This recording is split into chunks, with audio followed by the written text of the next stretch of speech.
Hello, good morning, and happy Tuesday, 10 at 10. So, busy week probably for all of you bakers making all the preparation for the holidays here in the US. But overall, just wanted to say, happy end of the year, happy holidays to all of you. And thank you very much for listening and sending questions to Bakerpedia. I am your host, Richard Charpentier. So let's get started. So today we have questions. So the first question is somebody asking whether or not how to replace the liners or the cupcake or muffin liners that when making cupcakes or muffins. And because of supply chain, somebody ran out of those papers and they've tried using shortening, vegetable oil, flour, but it started having black burnt spots after some time, and they want to know what else to use. My recommendations to you is usually you either can make it yourself and you can find the right pen releasing agent. So basically it's an oil with some flour and sometimes a lecithin, and it has to be homogeneous, meaning it has to be the same, the consistency overall. If not, you're going to get issues over time. So based on where you're located, I would say start looking for some people who sell it. It's called pan grease for cakes for high sugar content, or you make your own, which it's doable, but it takes some understanding the ingredient functionalities and to in order to do it over time. So this is what I will do if I were in your situation, but good luck with that. And I understand, due to supply chain, a lot of new issues, and which forces bakers to be more creative and find solutions on how to replace things. A good question. Fumaric acid. What is a replacement for fumaric acid?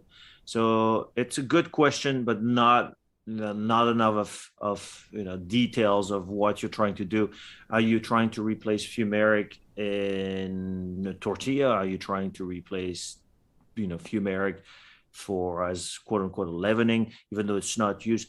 Fumaric is always used, often used as a way to preserve tortillas in tortilla manufacturing. It is also can be used as a leavening acid in some cases, although not recommended. And in order to decrease or to find an alternative to fumaric, it's about what's the main purpose of your fumaric. So if your fumaric is as to use in tortillas as a preservative to preserve tortillas, so it's used in there to basically lower the overall pH to a right amount, so the pKa of the acid, and usually it's around 4.5 optimum for fumaric. So it's finding an acid that would have similar pKa. A lot of people have used citric and also tartaric acid. Although I would say use it in your tortillas before you change anything and validate. There could be some interaction with other ingredients that you're using within your formulation.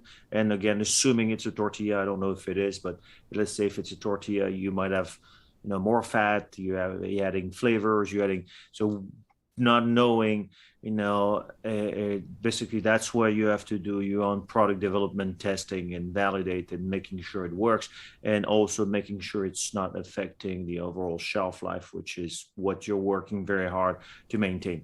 So, but great question.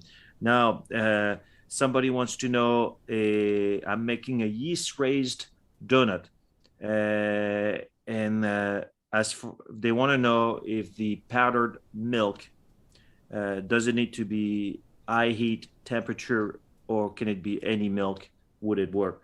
So the reason why bakers use the high heat non-fat dry milk or high heat milk is due to the fact that it's being processed at a higher temperature, and in order to denature any potential enzymes that will then counter interact with yeast-raised product. That's what it's being used. And that's, you can try it, but once you use, remember what I'm saying, once you use another alternative that is not being treated, not a high heat milk, so therefore you're taking the risk that sometimes you might see inconsistency within your donuts, and then you might be like, hey, what's going on here, and not trying, not thinking it's milk. But once, if it's not treated, you could create potential long-term issues and inconsistencies by doing that. If it's a case of, as we're talking about supply chain issues, and you don't have the proper heat treated milk, then go there. But if it's that, they have alternatives to milk and other things. But that's a great question. Anything that you're willing to, go into and replace, make sure you test and validate. Don't just change it and thinking it's good enough. Always validate your shelf life and make sure it has no impact. And it's also long term. As I said, it could be creating some. You're fine now, but as soon as you change the lot, or you get a new palette of the product, then you start seeing issues. It's because it's not treated. So, just a word of advice. Good question.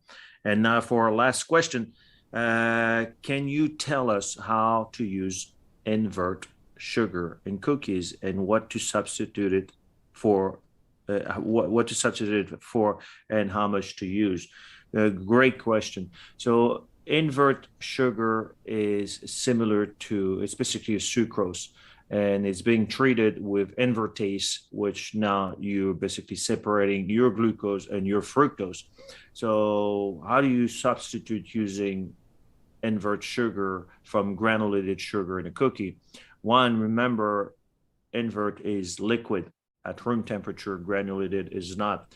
And invert sugar, by its own nature, contains roughly, we'll say roughly because all manufacturers have differences, about 80% solid and 20% liquid.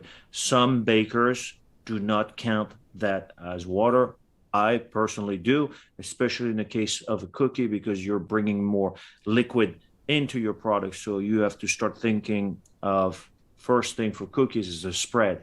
And if you were to replace all your granulated sugar with your invert sugar, you would get too much of a spread, because sugar and fat will create the expansion of the spread. So how to substitute it? Take into account the fact you have some liquid into it. So if your dough is already wet with granulated sugar, then you have to think, oh, what else can I remove in terms of impacting, not knowing your recipe and your formulation, and how much eggs, are they liquid eggs, are they powdered eggs, are you adding water? So you have to control your water. Also, invert sugar impacts more sweetness than granulated sugar. So your cookies, so you have to start thinking, maybe reducing sugar, and also invert, due to the fact, again, because the bonds have been inverted and changed, it browns faster. So you have more sweetness, it browns faster, and that, you have to change your baking. You might have to change you have to change your formulation, you have to change your baking. Your mixing should stay within the same, as long as the dough consistency remains the same. And it also has a great advantage too. It helps with cookies to remain softer for a longer time. And again, it has to do to the fact it's a good humectant. It holds on to, is liquid at room temperature. So, and again, it's not a cure for shelf life, but it helps. It's anything, shelf life is about moisture management and how much moisture is within your product. So that's basically a wrap. So I want to wish you all a happy, Merry Christmas for this week, happy holidays for wherever you are in the world. For those not celebrating Christmas, happy Hanukkah, but it's all a time to be with family and friends, and make some great baked goods and cookies and share it with everybody else. So, but again, thank you. You have a great rest of your day and happy baking. Take care.